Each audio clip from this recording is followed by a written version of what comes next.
Merci beaucoup. Nous en venons aux autres questions des députés. Nous avons une dizaine de questions. Donc nous démarrons avec Béranger Cernon pour 1 minute. Merci Madame la Présidente, Monsieur le Directeur Général. Je m'interroge très fortement sur l'inspection du travail dans le milieu du nucléaire et vous fais donc part de mon inquiétude à ce sujet. Contrairement à ce qui a lieu habituellement, c'est l'autorité de sûreté nucléaire, ASN, qui réalise les inspections et donc bientôt l'autorité de sûreté nucléaire et de radioprotection, ASNR. Partout ailleurs, pourtant, ce sont des fonctionnaires employés par le ministère du Travail qui s'en chargent. Il est en effet bien particulier que l'inspection des conditions de travail soit réalisée en interne ou presque.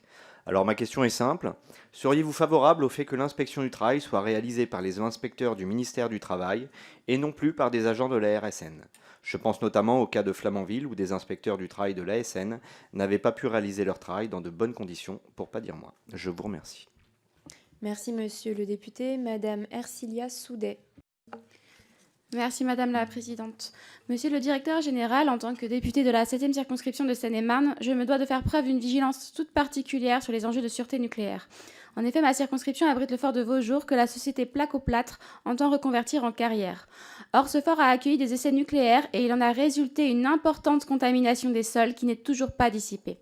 De fait, en 2017, lors de travaux de terrassement, des employés de la société de Placo-Plâtre ont découvert des objets contaminés à l'uranium dans une zone qui pourtant était déclarée sûre. Un an plus tard, le 24 mai 2018, c'était 4 nouveaux points de contamination qui étaient découverts.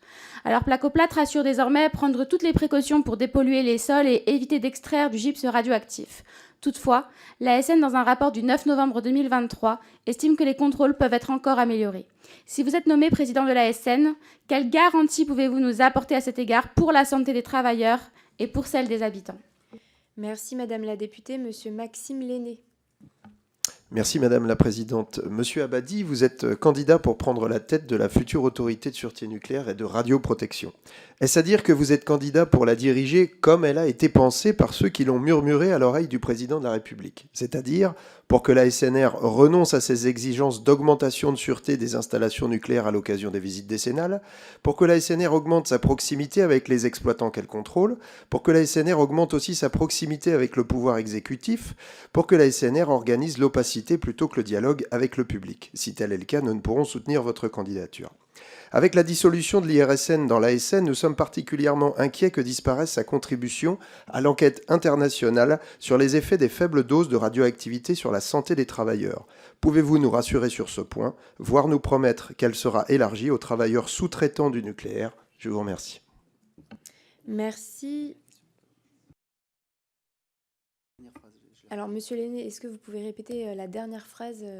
Monsieur le directeur ne l'a pas entendu. Je parle de l'enquête InWorks sur l'impact des faibles doses sur les travailleurs en général. Et nous, on voudrait savoir si le fait est que l'IRSN est dissous dans l'ASN. Est-ce que cette mission va rester assurée et est-ce qu'elle pourrait être élargie aux sous-traitants du nucléaire, puisque à l'heure actuelle, elle est réservée, si je veux dire, aux travailleurs sous statut. Merci beaucoup. Je cède la parole à David Magnier. Merci Madame la Présidente. Monsieur Abadi, la France fait face à des choix cruciaux pour maintenir son parc nucléaire opérationnel.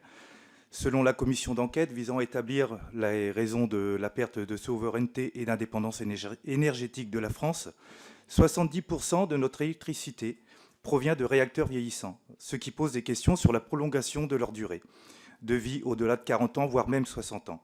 Le vieillissement des infrastructures soulève des préoccupations de sûreté tout en impliquant des coûts considérables pour l'État et les consommateurs.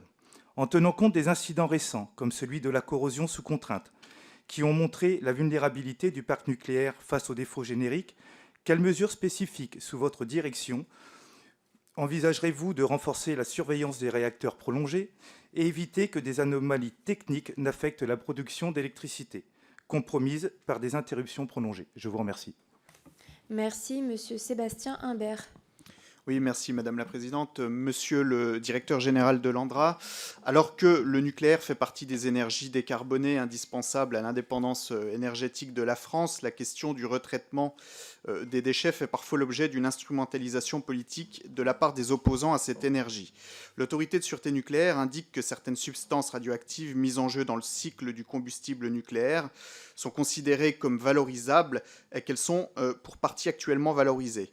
La France sait, me semble-t-il, s'est-il engagé dans la voie du retraitement de ces déchets nucléaires? La société Orano indique même maîtriser le retraitement des déchets nucléaires jusqu'à 96%, ce qui est déjà conséquent. Alors, peut-on envisager, selon vous, à moyen terme, de ne plus avoir recours à l'encapsulage ou à la vitrification?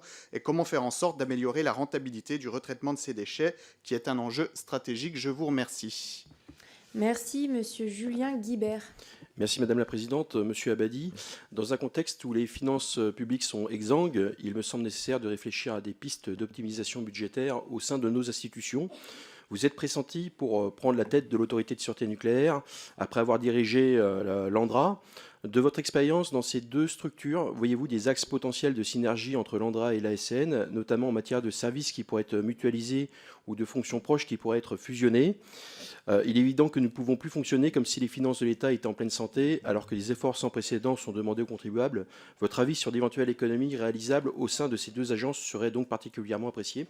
Deuxièmement, la future ASN détiendra un certain pouvoir d'ouverture d'une installation nucléaire civile.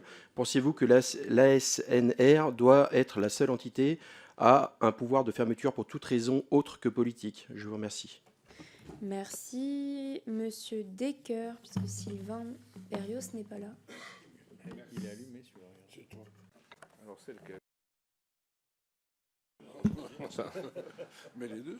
Mes collègues me troublent, Madame la Présidente. Je vous remercie, Monsieur le Directeur Général. À l'occasion des auditions des présidents de l'ASN et de l'IRSN, j'ai, comme d'autres, abordé la question de l'attractivité des métiers dans un contexte qui avait été marqué par des démissions, un engagement du gouvernement de revaloriser les salaires, ceci afin de faire face au risque d'évasion de compétences vers un secteur privé jugé plus rémunérateur.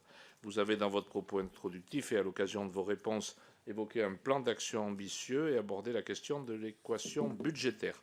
Pouvez-vous nous préciser brièvement en quoi consiste ce plan et avez-vous obtenu des garanties pour mener à bien cette indispensable évolution de la politique de ressources humaines dans le contexte budgétaire que nous connaissons? Merci beaucoup, Monsieur Peyo-Dufaux. Madame la Présidente, Monsieur le Directeur, en tant que président de l'ASN puis de l'ASNR, il vous reviendrait de nommer le directeur général. Comment choisiriez-vous cette personne qui jouera un rôle central et qui devra chercher l'adhésion de l'ensemble du personnel? L'ASNR va rassembler des salariés de droit privé, des contractuels de droit public et des fonctionnaires. Quelles difficultés pose la cohabitation de ces différents statuts et comment comptez-vous faire émerger une culture d'entreprise ASNR?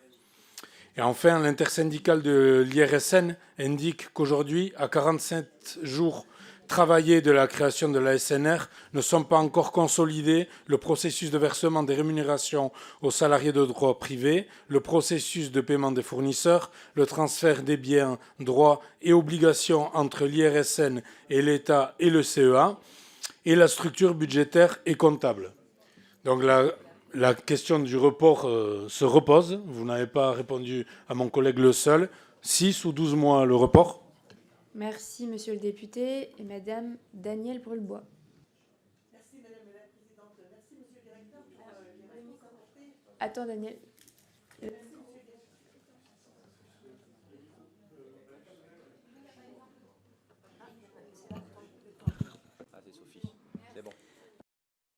Merci, Monsieur le Directeur, pour les réponses apportées, en particulier pour la qualité remarquable de celles apportées au long questionnaire de la rapporteure. Dans les longs débats qui ont eu lieu concernant la fusion, on a peu souvent parlé de l'ASND, du CEA, vous en avez parlé, alors que le ministère des Armées est le deuxième exploitant nucléaire français, la dissuasion nucléaire étant la clé de voûte de notre stratégie de défense. Or, vous avez été conseiller durant 5 ans pour les affaires industrielles au ministère de la Défense, donc cela nous rassure un peu, puisque vous allez pouvoir établir des collaborations avec le DEND. Et je pense que c'est tout à fait utile à l'heure où les progrès vont très vite, où les premières réactions de fusion nucléaire par implosion ont été réalisées en 2019. Le laser mégajoule, par exemple, au profit de la garantie de la sûreté et de la fiabilité des armes nucléaires en France. Il y a aussi le sujet de traitement des déchets nucléaires, des armes nucléaires. Et donc, merci, Monsieur le Directeur, de nous dire comment vous envisagez ce rapprochement, cette collaboration avec à la fois le CEA et la SND. Merci beaucoup, Madame la députée. Monsieur le directeur général, vous avez la parole pour répondre à ces questions. Très bien. Merci beaucoup, Madame la Présidente. Mesdames et Messieurs les députés, donc, je vais essayer de les prendre au fur et à mesure, tout en introduction, en rappelant que, étant extérieur aux deux institutions, je n'ai pas forcément réponse à tout. Donc pour ce qui est de Monsieur Cernon, sur l'inspection du travail, à ma connaissance, tout le monde est très satisfait du fonctionnement actuel de l'inspection du travail. Elle est assurée par l'ASN, ce sont des inspecteurs assermentés, et je n'ai pas connaissance de difficultés particulières. Vous avez évoqué Flamanville pendant la conduite de chantier. Je n'ai pas forcément toutes les informations, mais en tout cas, ça ne me paraissait pas comme étant un sujet prioritaire d'évolution. C'est important aussi d'avoir des inspecteurs du travail qui sont formés et habitués aux spécificités du monde nucléaire et de sa technicité. À la question de Madame Soudé sur le site situé en Seine-et-Marne et contaminé par des essais nucléaires. Alors, pour être totalement, je sais que vous avez posé une question sur ce même sujet lors de l'audition, je crois, du président de Rosuc, et je ne saurais mieux faire que ce qu'ils vous ont dit à l'époque, parce que je ne connais pas le détail de ce dossier. Ce que je peux par contre, c'est élargir la réponse en disant que les sujets de sols contaminés, de sites contaminés, font partie des actions que surveille l'ASNR, l'ASN aujourd'hui et l'ASNR demain, que ce sont des enjeux qu'il ne faut pas méconnaître. Il n'y a pas que les réacteurs, il n'y a pas que les usines du cycle, il y a aussi le passif. Et je suis bien placé, alors ce coup-ci, pour le savoir, puisque l'agence, au titre de ses missions de service public, l'ANDRA, intervient sur les sites orphelins. C'est une de ses missions de service public, elle fait pour le compte de l'État. Elle fait pour le compte de l'État ce que l'État lui prescrit, et l'ASN, avec les moyens qu'elle lui donne, et elle traite des sites orphelins. Alors là, dans le cas présent, ce n'est pas un site orphelin, mais ça fait partie de la nécessité de traiter les sites et sols pollués, et ça fera partie des sujets que l'ASN continuera à suivre de près avec son expertise. À la question de Monsieur Lenné, j'essaie juste de ne pas les perdre. Oui, la question de M. Lenné tournait autour des relations entre l'autorité de sûreté et l'exploitant. C'est ça que je vais le plus développer. Tout d'abord, chacun dans son rôle. Effectivement, l'autorité contrôle, elle est indépendante pour cela. L'exploitant exploite. Ça, c'est la première chose. La deuxième chose, c'est que il est important que cette culture de sûreté, elle soit portée par l'exploitant. C'est l'exploitant qui est le premier responsable de la sûreté. C'est valable pour l'exploitant, c'est valable pour ses sous-traitants, et c'est valable pour toute sa chaîne de sous-traitance. Et l'un des enjeux, a fortiori dans le contexte de réinvestissement en matière de grand carénage des installations existantes ou de nouveaux nucléaires, c'est important que cette culture de sûreté et cette qualité de conduite de projet, elle se déroule, elle se décline dans l'ensemble de la chaîne. De temps en temps, on entend dire la sûreté, ça coûte cher, la sûreté, ça pénalise la performance. Non, la sûreté ne s'oppose pas et n'est pas l'ennemi de la performance. La performance inclut la sûreté, et d'ailleurs, bien gérer la sûreté contribue à la performance. C'est au cœur de la démarche de qualité. Hein. La qualité, ça contribue au bon fonctionnement des projets. Et ce n'est pas la sûreté qui crée de la complexité. Là aussi, mon expérience du côté de l'ANDRA me confirme, et mon expérience depuis de longues années, qu'on n'a pas besoin de l'autorité de sûreté pour faire compliqué.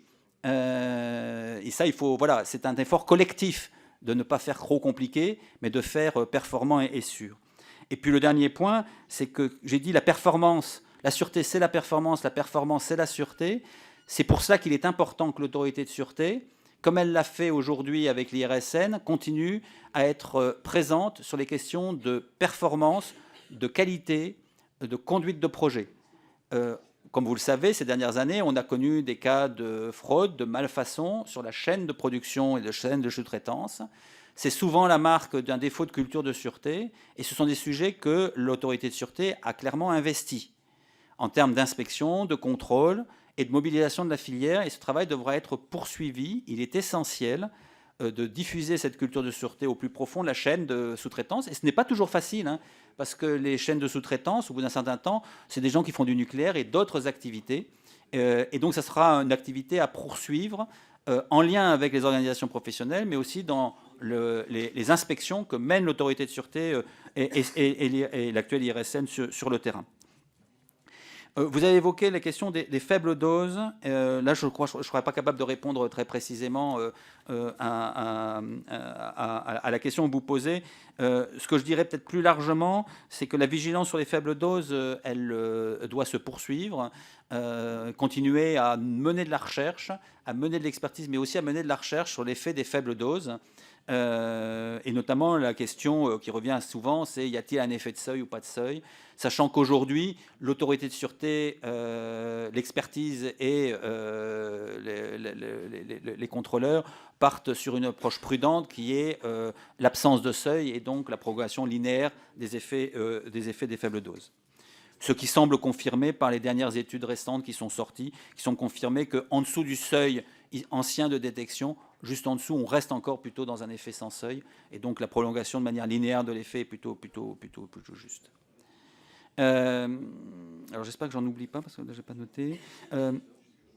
Un mot en réponse à Monsieur Magnier sur les déchets et la valorisation des déchets. Alors peut-être plusieurs choses. Il y aura toujours des déchets. Même avec la réutilisation des combustibles usés par le retraitement et des MOX usés par des réacteurs à neutrons rapides un jour, il restera des déchets. Donc les déchets qui sont aujourd'hui, qu'on qualifie de HA, qui sont des déchets vitrifiés sur l'usine de la Lague, il y en aura toujours. Parce qu'il faut continuer à faire tourner les usines du cycle et on récupère à ce moment-là une partie qui n'est pas valorisable et qui sont des déchets. Ça, c'est la première chose. La deuxième chose, c'est que pour l'autorité de sûreté, c'est important que le caractère valorisable des déchets soit crédible. Et c'est pour ça que dans les discussions qui ont eu lieu et les orientations qui ont été fixées dans le plan national de gestion des matières des déchets radioactifs, il y a un effort particulier qui est demandé par l'État et l'ASN vis-à-vis des producteurs de déchets de documenter et d'étayer la crédibilité de la réutilisation de ces déchets. Et c'est important parce que si un déchet n'a vraiment pas de perspective d'être réutilisé, dans ce cas-là, une matière n'a pas de perspective d'être réutilisée, dans ce cas-là, il faut la requalifier en déchet. Donc la perspective de valoriser des matières, elle doit être vraiment documentée et étayée. Un dernier point, à la question de monsieur le député Guibert sur les économies. Alors, des synergies entre l'ANDRA et l'ASN, pour toutes les raisons qu'on a évoquées, il n'y en aura pas. Clairement, chacun dans son rôle. En revanche, il y a bien évidemment des enjeux de performance collective et d'efficience à avoir pour toute institution, y compris la SNR, même si, comme vous le voyez, aujourd'hui, la question est surtout comment on obtient des moyens supplémentaires pour être à la hauteur des défis. En matière d'efficacité ou de performance collective, je pense que la première chose, c'est d'être sur les bons sujets au bon moment. Être sur les bons sujets au bon moment ne signifie pas ne plus s'intéresser aux signaux faibles, parce que c'est essentiel d'écouter les signaux faibles, ne serait-ce que parce que le parc ayant été construit par paliers, il faut entendre les signaux faibles suffisamment tôt pour ne pas être confronté à des situations du type de celles qu'on a eues sur la corrosion sous contrainte, où on a été mis un peu un moment devant le fait accompli. Donc être sur les bons sujets au bon moment, être aussi dans des actions qui sont proportionnées. Proportionner, ce n'est pas se désintéresser des sujets. Comme je l'ai dit, on oublie souvent le nucléaire de proximité. Il faut continuer à être vigilant sur le nucléaire de proximité, qui est quand même à la source de la majorité des incidents de personnes dans ce pays. Mais il faut l'être de manière proportionnée avec les bons outils, les bonnes méthodes. Et c'est un sujet de revisite régulière en termes d'action proportionnée et de hiérarchisation des enjeux. Monsieur le député Desker posait la question de l'attractivité. Alors, je reste modeste, je n'ai pas un plan arrêté dès maintenant de tout arrêter clé en main de travail sur les ressources humaines et l'attractivité. En revanche, j'ai un certain nombre d'éléments d'expérience qui me permettent de voir sur quoi il faut agir. Il y a bien évidemment la question des salaires, mais il n'y a pas que la question des salaires. C'est clair que la question des parcours de carrière, des perspectives de carrière, de l'attractivité des métiers, aussi de la qualité de vie au travail, des choses parfois très concrètes, l'existence de crèches, le télétravail, contribuent à nourrir l'attractivité sur un marché qui est très concurrentiel. Et je sais que déjà les équipes travaillent sur la marque employeur et ce sera important de travailler sur la marque employeur de l'ensemble de la SNR et de projeter l'image de la SNR sur le marché de l'emploi, dans un marché de l'emploi qui effectivement est très concurrentiel. Et je réinsiste, pas uniquement sur des questions de salaire. À la question de M. Dufaux, très clairement, je n'ai pas répondu à la question. J'ai répondu à la question du député Gérard Le Seul, en disant qu'il faut tenir la date du 1er janvier. Ni 6 mois, ni 1 an, mais il faut tenir la date du 1er janvier. Il pose la question du choix du directeur général. Comme je l'ai indiqué dans ma réponse écrite, au-delà du directeur général, c'est avant tout le COMEX qu'il faut nommer. Et le COMEX, ça sera l'ensemble des directeurs généraux qui, au plus proche du directeur général et du collège, conduiront ce changement, mais conduiront de manière générale le management de l'autorité de sûreté et assureront sa performance. Ce COMEX, il devra être équilibré, reflétant les différents parcours, les différentes cultures, les différents métiers de la SNR. Il devra être également soudé et en étroite